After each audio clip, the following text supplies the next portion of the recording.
તારીખ 26/1/2025ના રોજ આણંદ શહેરમાં રહેતી 30 વર્ષની યુવતીએ આણંદ ટાઉન પોલીસ સ્ટેશનમાં આવી પોતાની ફરિયાદ હકીકત જાહેર કરેલ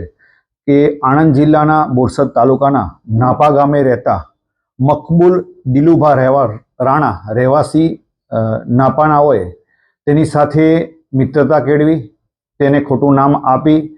તેની સાથે અવારનવાર લગ્ન કરવાની લાલચ આપી તેની સાથે દુષ્કર્મ કરેલું છે અને ત્યાર પછી દુષ્કર્મ કરતી વખતે તેના વિડીયો ઉતારી અને આ વિડીયો વાયરલ કરવાની અવારનવાર ધમકી આપી અવારનવાર દુષ્કર્મ કરેલ છે અને ત્યારબાદ પણ આ કામના આરોપીએ તેની સાથે લગ્ન કરવાની ના પાડેલ છે અને જાનથી મારી નાખવાની ધમકી આપેલ છે। તે બાબતે ફરિયાદ હકીકત આપતા આ બાબતે આણંદ ટાઉન પોલીસ સ્ટેશનમાં ગુનો રજીસ્ટર કરવામાં આવેલો છે। સદર ગુનાની ગંભીરતા સમજી પોલીસ અધિક્ષક શ્રી જસાણી સાહેબની સૂચના અને માર્ગદર્શન હેઠળ પીઆઈ ઝાલા સાહેબના સૂચના મુજબ પીએસઆઈ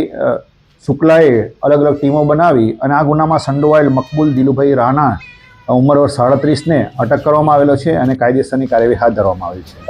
સમગ્ર પ્રેમ પ્રકરણમાં ફસાવવા માટે આ જે યુવક હતો અને શું નામ ધારણ કર્યું હતું કેવી રીતે પ્રેમ જાળમાં ફસાવ્યું?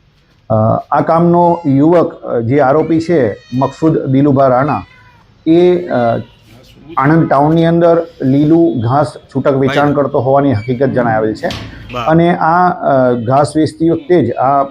ફરિયાદી સાથે પરિચયમાં આવેલો હતો અને જે તે સમયે પોતાનું નામ